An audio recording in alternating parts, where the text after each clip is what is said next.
ने जेल चों इंटरव्यू दिता लारेंस बिश्नोई ने जिहदे च उन्हें बड़ा फखर नाल असी भारत माता ते दूजे ते मारिया सिद्धू मूसेवाला नूं और असी ये भी करांगे उन्होंने भी सलमान खान नूं भी धमकी ये वो।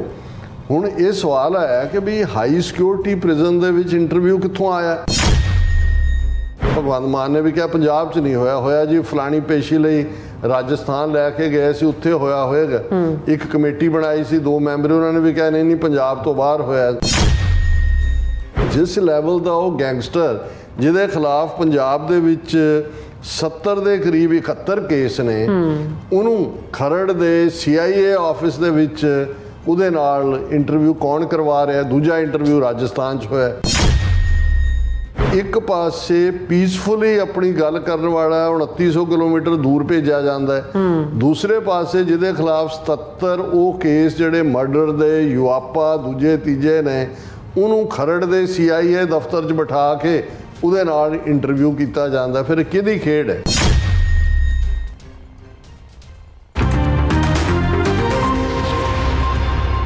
दर्शकों ब्रेक के बाद तुहाडा सब दा भरपूर स्वागत है। सो व्यूअर्स गलबात करन जा रहे हैं कि खूनी गैंगस्टर लारेंस बिश्नोई संबंधी पड़ताल लई बनाई गई सिट ने पंजाब हरियाणा हाई कोर्ट नूं दस्सिया है कि बिश्नोई वालों पहला मीडिया नूं इंटरव्यू जिहड़ा है ਉਹ CI ਦੇ ਖਰੜ ਵਿੱਚ ਦਿੱਤਾ ਗਿਆ ਸੀ। ਸੋ ਜ਼ਾਹਿਰ ਹੈ ਕਿ ਬਿਸ਼ਨੋਈ ਗੈਂਗ ਰਾਤ ਦੀ ਪਾਲਤੂ ਗੈਂਗ ਹੈ ਅਤੇ ਇਸ ਰਾਹੀਂ ਮਸ਼ਹੂਰ ਗਾਇਕ ਸਿੱਧੂ ਮੂਸੇਵਾਲਾ ਦਾ ਕਤਲ ਕਰਵਾਇਆ ਗਿਆ। ਸੋ ਇਸ ਬਾਰੇ ਆਪਾਂ ਗੱਲਬਾਤ ਕਰਨ ਜਾ ਰਹੇ ਹਾਂ। ਸੋ ਅਸੀਂ ਚਾਹਾਂਗੇ ਕਿ ਤੁਸੀਂ ਇਸੇ ਤਰ੍ਹਾਂ ਬਣੇ ਰਹਿਣਾ ਦੇਖਣ ਸੁਣਨ ਜਾਂ ਲਿਖਣ ਲਈ। ਤੁਹਾਡਾ ਸਭ ਦਾ ਬਹੁਤ ਬਹੁਤ ਸ਼ੁਕਰੀਆ ਜੀ। ਡਾਕਟਰ ਸਾਹਿਬ ਕੀ ਵਿਚਾਰਾਂ ਨੇ? ਦੇਖੋ ਜਦੋਂ ਦਾ ਬਾਗੀ ਅਕਾਲੀਆਂ ਨੇ ਅਕਾਲ ਤਖਤ ਦੇ ਉੱਤੇ ਆਪਣਾ ਮਾਫੀਨਾਮਾ ਔਰ ਕਬੂਲੀਅਤ ਨਾਮਾ ਦਿੱਤਾ ਹੋਇਆ ਉਸ ਤੋਂ ਬਾਅਦ ਕਈ ਕੁਝ ਸਾਹਮਣੇ ਆਇਆ। ਕਈ ਇੰਟਰਵਿਊ ਅੱਡ ਰਣਬੀਰ ਖੱਟੜਾ ਜਿਹੜਾ ਅਸਿਸਟੈਂਟ ਸ਼ਾਇਦ DIG ਰਿਟਾਇਰ ਹੋਇਆ ਉਹਨੇ ਅਕਾਲ ਤਖਤ ਦੇ ਜਥੇਦਾਰ ਨਾਲ ਵੀ ਮੁਲਾਕਾਤ ਕੀਤੀ, ਉਹ ਵੀ ਬੈਠਾ ਇੰਟਰਵਿਊ ਕਈਆਂ ਨੂੰ ਦੇ ਰਿਹਾ। ਹਾਲਾਂ ਉਹਦੀਆਂ ਕਰਤੂਤਾਂ ਵੀ ਸਾਹਮਣੇ ਆ ਰਹੀਆਂ ਨੇ ਕਿ 1993 ਚ ਜਦੋਂ ਉਹ SSP ਤਰਨਤਾਰਨ ਸੀ ਤਾਂ ਉਹਨੇ ਕੀ ਕੀਤਾ ਔਰ ਉਹਦਾ ਓਵਰਆਲ ਰਿਕਾਰਡ ਕੀ ਹੈ। ਪਰ ਇਹ ਸਾਡਾ ਅੱਜ ਦਾ ਵਿਸ਼ਾ ਨਹੀਂ ਹੈ ਡਿਸਕਸ਼ਨ ਦਾ। ਅਸੀਂ ਇਹ ਦੇਖ ਰਹੇ ਹਾਂ ਵੀ ਇਹਨਾਂ ਸਾਰਿਆਂ ਚੋਂ ਫਿਰ ਜਿਨ੍ਹਾਂ ਦੇ ਤੁਸੀਂ ਇੰਟਰਵਿਊ ਫੇਸ ਕਰਦੇ ਹੋ ਜਾਂ ਇੱਕ ਜਿਹੜਾ ਸਰਕਾਰੀ ਗਵਾਹ ਬਣਿਆ ਕਲੇਰ ਜਿਹਨੇ ਇਹ ਮੰਨਿਆ ਕਿ ਕਿਵੇਂ ਸੌਦਾ ਸਾਧ ਦੇ ਆਰਡਰਾਂ ਦੇ ਥੱਲੇ ਹੀ ਜੋ ਬੁਰਜ ਜਵਾਰ ਸਿੰਘ ਵਾਲਾ ਚੋਂ ਮਹਾਰਾਜ ਦਾ ਸਰੂਪ ਗਾਇਬ ਕੀਤਾ ਗਿਆ, ਬਰਗਾੜੀ ਚੋਂ ਉਸ ਦੇ ਪਵਿੱਤਰ ਅੰਗ ਖਿਲਾਰੇ ਗਏ ਔਰ ਉਹ ਸਾਰਾ ਪਾਰਟ ਜਿਹੜਾ।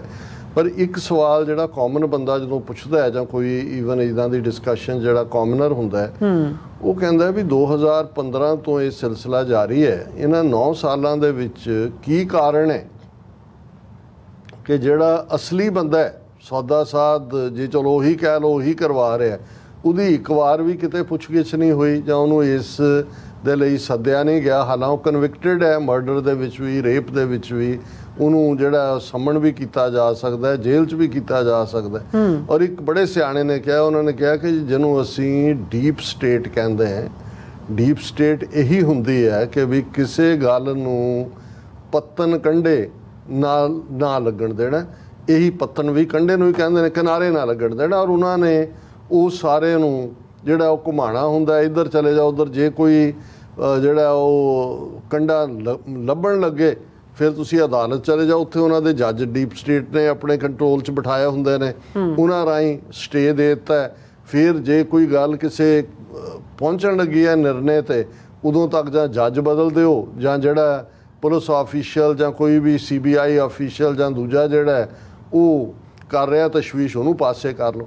ਹੁਣ ਇਹੀ ਕਾਰਨ ਤੁਹਾਨੂੰ ਹੈ ਕਿ ਵੀ ਜਦੋਂ ਅਸੀਂ ਨਵੰਬਰ 84 ਦੀ ਗੱਲ ਕਰਦੇ ਹਾਂ ਕਿ 40 ਸਾਲ ਬੀਤਣ ਬਾਅਦ ਵੀ ਇਹਦੇ ਬਾਵਜੂਦ ਕਿ ਕਿੰਨੀ ਕਨਵਿੰਸਿੰਗ ਐਵੀਡੈਂਸ ਪਬਲਿਕ ਅਰੀਨਾ ਦੇ ਵਿੱਚ ਅਵੇਲੇਬਲ ਹੈ। ਉਹ ਜਗਦੀਸ਼ ਟਾਈਟਲਰ ਹੋਏ, ਸਜਨ ਕੁਮਾਰ ਹੋਏ, HKL ਭਗਤਾਂ ਤੁਰ ਗਿਆ ਨਰਕਾਂ ਨੂੰ ਔਰ ਦੂਸਰੇ ਹੋਣ, ਕਿਉਂ ਕਨਵਿਕਸ਼ਨ ਨਹੀਂ ਹੁੰਦੀ? ਕਿਉਂਕਿ ਅਲਟੀਮੇਟਲੀ ਜਿਹੜੀ ਡੀਪ ਸਟੇਟ ਉਦੋਂ ਇੰਦਰਾ ਗਾਂਧੀ ਔਰ ਉਹਦੇ ਰਾਹੀਂ ਜਾਂ ਪੰਜਾਬ ਦੇ ਵਿੱਚ ਬੁੱਚੜ ਬੇਅੰਤੇ ਜਾਂ ਦੂਜਿਆਂ ਰਾਹੀਂ ਜਿਨ੍ਹਾਂ ਨੇ ਜਿਹੜੀ ਸਾਰੀ ਖੇਡ ਖੇਡੀ, ਸਰਕਾਰ ਦਾ ਚਿਹਰਾ ਅੱਜ ਕੋਈ ਵੀ ਹੋਏ ਕੰਟਰੋਲ ਤਾਂ ਉਹੀ ਕਰ ਰਹੇ ਨੇ। ਔਰ ਇਹੀ ਪਾਰਟ ਅਸੀਂ ਦੇਖਦੇ ਹਾਂ ਜਿਹੜੇ ਬੁੱਚੜ ਅਫਸਰ ਨੇ ਸੁਮੇਧ ਸੈਣੀ ਵਰਗੇ।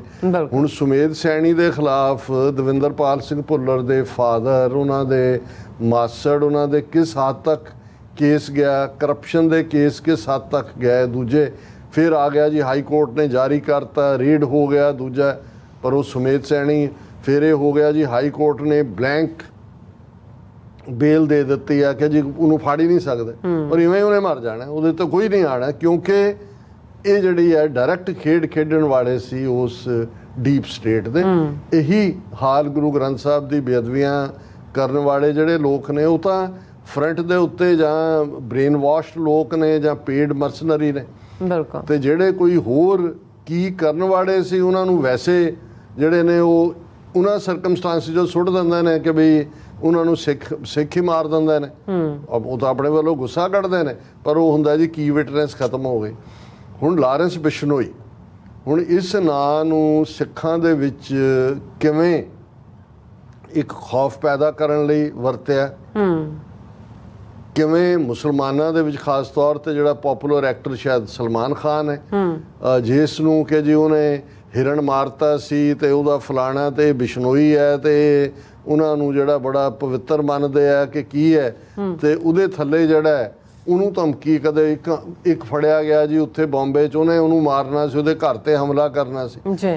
ਹੁਣ ਅਸੀਂ ਪੰਜਾਬ ਦੇ ਵਿੱਚ ਡਿਵੈਲਪਮੈਂਟਸ ਦੇਖਦੇ ਹਾਂ ਵੀ ਡੀਪ ਸਟੇਟ ਨੇ ਕਿਵੇਂ ਦੀਪ ਸਿੱਧੂ ਨੂੰ ਤਾਂ ਐਕਸੀਡੈਂਟ ਦੀ ਕੰਸਪੀਰੇਸੀ ਰਾਹੀਂ ਖਤਮ ਕੀਤਾ। ਬਿਲਕੁਲ। ਸਿੱਧੂ ਮੂਸੇਵਾਲਾ ਹਾਲਾਂ ਉਹਦਾ ਪਾਸਟ ਉਹੀ ਜਿਵੇਂ ਇੱਕ ਯੰਗ ਗਨ ਲਵਰ ਔਰ ਦੂਜਾ ਇੱਕ ਗਾਇਕ ਦੇ ਤੌਰ ਤੇ ਉਹਦੀ ਪਛਾਣ ਬਣੀ, ਇੰਟਰਨੈਸ਼ਨਲੀ ਬਣੀ, ਲੇਕਿਨ ਉਹਨੇ ਜਦੋਂ ਆਪਣਾ ਪ੍ਰਾਈਡ ਜਾਂ ਸਿੱਖੀ ਪ੍ਰਾਈਡ ਵੱਲ ਉਹਨੇ ਮੁੜਨਾ ਸ਼ੁਰੂ ਕੀਤਾ ਔਰ ਉਸ ਨੇ ਮਹਿਸੂਸ ਕਰਨਾ ਸ਼ੁਰੂ ਕੀਤਾ ਕਿ ਭਾਈ ਹਕੀਕਤ ਕੀ ਹੈ, ਔਰ ਉਹਦੇ ਇੱਕ ਦੋ ਗੀਤ ਇਸ ਪਾਸੇ ਵੱਲ ਪੁਆਇੰਟ ਆਊਟ ਹੁੰਦੇ ਨਜ਼ਰ ਆਏ, ਤਾਂ ਫਿਰ ਅਸੀਂ ਦੇਖਦੇ ਹਾਂ ਕਿ ਵੀ ਉਹ ਨਿਸ਼ਾਨੇ ਤੇ ਆ ਗਿਆ ਔਰ ਉਹਨੂੰ ਕਿਹਨਾਂ ਹਾਲਾਤਾਂ ਦੇ ਵਿੱਚ ਜਿਹੜਾ ਹੈ ਉਸ ਦਾ ਮਰਡਰ ਕੀਤਾ ਗਿਆ।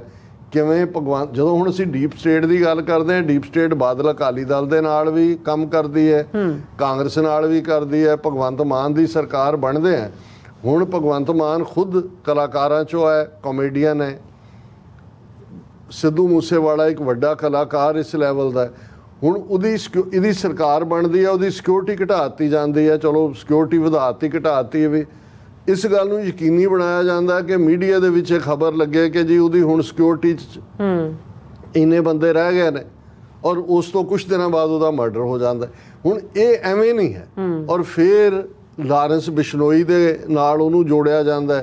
ਉਹਦਾ ਇੱਕ ਇੰਟਰਵਿਊ ਜਿਹੜਾ ਲੇਟਰ ਔਨ ਜਿਸ ਤੋਂ ਹੋਇਆ ਕਿ ਜੀ ਉਹਨੇ ਜਿਹੜਾ ਉਹ ਦਿੱਤਾ ਧਮਕੀ, ਕਿਉਂਕਿ ਇਹ ਗੱਲ ਕੱਲੀ ਲਾਰੈਂਸ ਬਿਸ਼ਨੋਈ ਦੀ ਕਿ ਜੀ ਸਿੱਟ ਨੇ ਕੀ ਕਹਿ ਦਿੱਤਾ ਜਾਂ ਹਾਈ ਕੋਰਟ ਨੇ ਅੱਜ, ਇਹ ਇੰਪੋਰਟੈਂਟ ਨਹੀਂ ਹੈ। ਮੈਂ ਤਾਂ ਆਪਣੇ ਵਿਊਅਰਸ ਨੂੰ ਇਹ ਸਮਝਾਉਣਾ ਚਾਹੁੰਦਾ ਹੈ ਕਿ ਵੀ ਇਹ ਜਿਹੜੀ ਡੀਪ ਸਟੇਟ ਦਾ ਕੰਮ ਹੈ ਜਾਂ ਜਿਹੜਾ ਇਹਨਾਂ ਨੇ ਗੈਂਗਸਟਰ ਬਾਹਰ ਭੇਜ ਕੇ ਵੀ, ਲਾਰੈਂਸ ਬਿਸ਼ਨੋਈ ਜਿਹਦਾ ਭਰਾ ਇੱਕ ਇੱਥੇ ਕੈਲੀਫੋਰਨੀਆ 'ਚ ਰਿਹਾ, ਇੰਡੀਆਨਾ 'ਚ ਵੀ ਰਿਹਾ, ਔਰ ਹਰਦੀਪ ਸਿੰਘ ਨਿੱਜਰ ਦੇ ਮਰਡਰ ਤੋਂ ਲੈ ਕੇ ਇੱਥੋਂ ਤੱਕ, ਔਰ ਜਿਹੜਾ ਫਰੋਤੀਆਂ ਔਰ ਬਾਹਰ ਇੱਕ ਖੌਫ ਪੈਦਾ ਕਰਨਾ ਜਾਂ ਈਵਨ ਜਿਹੜੇ ਅਸੈਸੀਨੇਸ਼ਨ ਅਟੈਂਪਟ ਸਿੱਖ ਐਕਟਿਵਿਸਟ ਦੇ ਨੇ, ਇਹ ਸਾਰਾ ਜਿਹੜੀ ਗੈਂਗ ਨੂੰ ਜਾਂ ਇਹ ਲਾਰੈਂਸ ਬਿਸ਼ਨੋਈ ਕੋਈ ਆਪਣੇ ਕਿਸਮ ਦਾ ਕੋਈ ਇਹ ਨਹੀਂ ਹੈ ਕਿ ਬਿਸ਼ਨੋਈਆਂ ਦਾ ਮੁੰਡਾ ਜੀ ਪੰਜਾਬ ਯੂਨੀਵਰਸਿਟੀ 'ਚ ਪੜ੍ਹਦਾ ਸੀ ਤੇ ਉਹ ਗੋਲਡੀ ਬਰਾੜ ਨੂੰ ਮਿਲ ਪਿਆ ਤੇ ਫਲਾਣੇ ਨੂੰ, ਨਹੀਂ, ਇਹ ਸਾਰੇ ਇੱਕ ਬੜੇ ਪਲਾਨ। ਔਰ ਜਦੋਂ ਇਹਨੂੰ ਦਿੱਲੀੋਂ ਪੰਜਾਬ ਲਿਆਉਣਾ ਸੀ, ਕਿਵੇਂ ਕੋਰਟ ਨੇ ਯਕੀਨੀ ਬਣਾਇਆ ਕਿ ਇੰਨੀਆਂ ਗੱਡੀਆਂ ਦਾ ਕਾਫਲਾ ਹੋਏ, ਇਹਨੂੰ ਪ੍ਰੋਟੈਕਸ਼ਨ ਹੋਏ, ਦੂਜੇ ਹੋਏ, ਬਾਕੀ ਤਾਂ ਤੁਸੀਂ ਚੰਗੇ ਭਲੇ ਬੰਦੇ ਦੀ ਸਿਕਿਉਰਿਟੀ ਖੋ ਕੇ ਉਹਨੂੰ ਮਾਰਤਾ, ਉਹਨੂੰ ਕੌਣ ਪ੍ਰੋਟੈਕਟ ਕਰਦਾ। ਔਰ ਹੁਣ ਜਿਹੜੀ ਗੱਲ ਕਰਕੇ ਮੈਂ ਇਸ ਨੂੰ ਵਾਪਸ ਇਸ ਇਸ਼ੂ ਨੂੰ ਡਿਸਕਸ ਕਰ ਰਿਹਾ ਕਿ ਜਦੋਂ ਇਹ ਆਇਆ ਕਿ ਜੋ ਉਹਨੇ ਜੇਲ੍ਹ 'ਚੋਂ ਇੰਟਰਵਿਊ ਦਿੱਤਾ ਲਾਰੈਂਸ ਬਿਸ਼ਨੋਈ ਨੇ, ਜਿਹਦੇ 'ਚ ਉਹਨੇ ਬੜਾ ਫਖਰ ਨਾਲ ਅਸੀਂ ਭਾਰਤ ਮਾਤਾ ਤੇ ਦੂਜੇ ਤੇ ਮਾਰਿਆ ਸਿੱਧੂ ਮੂਸੇਵਾਲਾ ਨੂੰ, ਔਰ ਅਸੀਂ ਇਹ ਵੀ ਕਰਾਂਗੇ, ਉਹਨੂੰ ਵੀ ਸਲਮਾਨ ਖਾਨ ਨੂੰ ਵੀ ਧਮਕੀ ਇਹ ਵੋ। ਹੁਣ ਇਹ ਸਵਾਲ ਆਇਆ ਕਿ ਵੀ ਹਾਈ ਸਿਕਿਉਰਿਟੀ ਪ੍ਰਿਜ਼ਨ ਦੇ ਵਿੱਚ ਇੰਟਰਵਿਊ ਕਿੱਥੋਂ ਆਇਆ? ਇਹ ਸਾਰੇ ਮੁਨਕਰ ਹੋ ਗਏ। ਭਗਵੰਤ ਮਾਨ ਨੇ ਵੀ ਕਿਹਾ ਪੰਜਾਬ 'ਚ ਨਹੀਂ ਹੋਇਆ ਜੀ, ਫਲਾਣੀ ਪੇਸ਼ੀ ਲਈ ਰਾਜਸਥਾਨ ਲੈ ਕੇ ਗਏ ਸੀ, ਉੱਥੇ ਹੋਇਆ ਹੋਏਗਾ। ਇੱਕ ਕਮੇਟੀ ਬਣਾਈ ਸੀ 2 ਮੈਂਬਰ, ਉਹਨਾਂ ਨੇ ਵੀ ਕਿਹਾ ਨਹੀਂ ਪੰਜਾਬ ਤੋਂ ਬਾਹਰ ਹੋਇਆ। ਹੁਣ ਫਿਰ ਜਿਹੜੀ 2 ਮੈਂਬਰਾਂ ਦੀ ਪੁਲਿਸ ਦੀ ਇੱਕ ਸਿੱਟ ਬਣਾਈ ਗਈ ਕਿ ਜਿਹੜੀ ਇਹ ਪ੍ਰੋਬ ਕਰੇਗੀ ਕਿ ਇੰਟਰਵਿਊ ਕਿੱਥੇ ਹੋਇਆ। ਉਹਨਾਂ ਨੇ ਪਿਛਲੇ ਕੱਲ੍ਹ ਹੀ ਪੰਜਾਬ ਹਰਿਆਣਾ ਹਾਈ ਕੋਰਟ ਦੇ ਜਿਹੜੇ ਜੱਜ ਨੇ, ਡਿਵੀਜ਼ਨ ਬੈਂਚ ਹੈ, ਜਸਟਿਸ ਅਨੁਪਿੰਦਰ ਸਿੰਘ ਗਰੇਵਾਲ ਤੇ ਜਸਟਿਸ ਲਪਿਤਾ ਬੈਨਰਜੀ, ਉਹਨਾਂ ਦੇ ਸਾਹਮਣੇ ਉਹਨਾਂ ਨੇ 8 ਮਹੀਨੇ ਦੀ ਆਪਣੀ ਤਫਤੀਸ਼ ਤੋਂ ਬਾਅਦ ਜਿਹੜੀ ਹੈ ਰਿਪੋਰਟ ਦਿੱਤੀ ਹੈ ਉਹਦੇ 'ਚ ਉਹਨਾਂ ਨੇ ਕਿਹਾ ਕਿ ਭਾਈ ਇਹ ਜਿਹੜਾ ਪਹਿਲਾ ਇੰਟਰਵਿਊ ਹੈ ਉਹ CIA ਸਿੱਧਾ ਉਹ ਹੈ ਜਿੱਥੇ ਰੱਖ ਕੇ ਟੌਰਚਰ ਕੀਤਾ ਜਾਂਦਾ ਆਮ ਨੂੰ, ਪਰ ਇੱਥੇ ਤਾਂ 에ਅਰ ਕੰਡੀਸ਼ਨ ਕਮਰੇ 'ਚ ਬਿਠਾ ਕੇ ਮੀਡੀਆ ਪਰਸਨ ਨੂੰ ਸੱਦ ਕੇ ਜਿਹੜਾ ਉਹਨਾਂ ਦਾ ਏਜੰਸੀਆਂ ਦਾ ਹੈ ਉਹ ਇੰਟਰਵਿਊ ਕਰਾਇਆ ਜਾਂਦਾ ਲਾਰੈਂਸ ਬਿਸ਼ਨੋਈ ਦਾ। ਇਹ ਕੋਈ ਲੋਕਲ ਲੈਵਲ ਦਾ ਕੰਮ ਹਾਲਾਂ ਹੋਇਆ ਇਹ ਹੈ ਜੀ SHO ਸਸਪੈਂਡ ਕਰਤਾ ਇੰਸਪੈਕਟਰ ਨੂੰ। ਇਹ SHO ਜਾਂ ਜਿਸ ਲੈਵਲ ਦਾ ਉਹ ਗੈਂਗਸਟਰ ਜਿਹਦੇ ਖਿਲਾਫ ਪੰਜਾਬ ਦੇ ਵਿੱਚ 70 ਦੇ ਕਰੀਬ 71 ਕੇਸ ਨੇ, ਉਹਨੂੰ ਖਰੜ ਦੇ CIA ਆਫਿਸ ਦੇ ਵਿੱਚ ਉਹਦੇ ਨਾਲ ਇੰਟਰਵਿਊ ਕੌਣ ਕਰਵਾ ਰਿਹਾ? ਦੂਜਾ ਇੰਟਰਵਿਊ ਰਾਜਸਥਾਨ 'ਚ ਹੋਇਆ। ਹੁਣ ਹਾਲਾਂ ਪੰਜਾਬ ਹਰਿਆਣਾ ਹਾਈ ਕੋਰਟ ਨੇ ਕਿਹਾ ਜੀ ਦੇਖੇ ਪੰਜਾਬ ਪੁਲਿਸ 'ਚ ਉਹਨਾਂ 'ਚ ਕਿਹੜੀ ਬਲੈਕ ਸ਼ੀਪ ਹੈ। ਹਾਲਾਂ ਬੜਾ ਪ੍ਰਾਊਡ ਰੈਕਰਡ ਹੈ ਪੰਜਾਬ ਪੁਲਿਸ ਦਾ ਔਰ ਦੂਜੇ ਤੀਜੇ best one of the best police force in the country, but it needs to be insulated from extraneous influence. ਇਹ ਕੋਈ ਪੰਜਾਬ ਪੁਲਿਸ ਦਾ, ਇਹ ਸੈਂਟਰ ਏਜੰਸੀਆਂ ਦਾ ਕੰਮ ਹੈ। ਉਹਨਾਂ ਨੇ ਇਹ ਕਰਵਾਇਆ ਤਾਂ ਕਿ ਸਿੱਖ ਕੌਮ ਨੂੰ ਖੌਫਜ਼ਦਾ ਕੀਤਾ ਜਾਏ।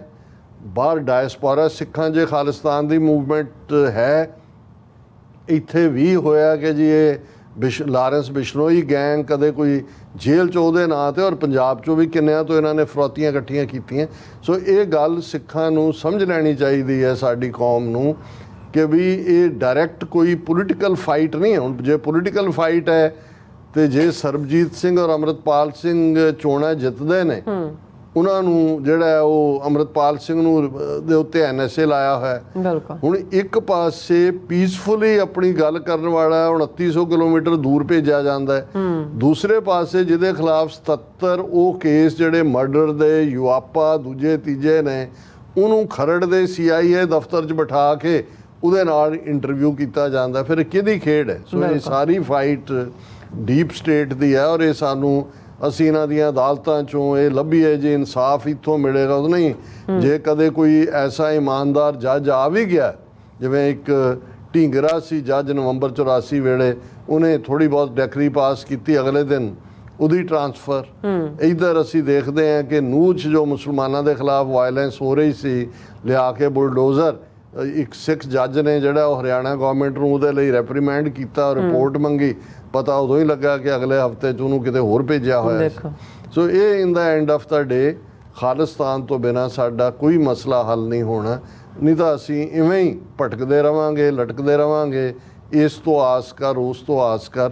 ਇਹ ਸਾਰੀ ਲੜਾਈ ਇੰਡੀਅਨ ਸਟੇਟ ਅੱਜ ਬਹੁਤ ਆਪਣੀਆਂ ਉਹਨਾਂ ਡਾਰਕ ਫੋਰਸਿਸ ਡੀਪ ਸਟੇਟ ਰਾਹੀਂ ਵੀ ਸਾਡੇ ਖਿਲਾਫ ਲੜ ਰਹੀ ਹੈ। ਜੀ ਡਾਕਟਰ ਸਾਹਿਬ ਤੁਹਾਡਾ ਬਹੁਤ ਬਹੁਤ ਸ਼ੁਕਰੀਆ। ਸੋ ਥਲੇ ਨੇ ਬ੍ਰੇਕ ਫਿਊਅਰਸ, ਤੁਸੀਂ ਕਿਤੇ ਨਹੀਂ ਜਾਣਾ, ਮਿਲਦੇ ਹਾਂ ਆਫਟਰ ਦਿਸ ਸ਼ਾਰਟ ਬ੍ਰੇਕ।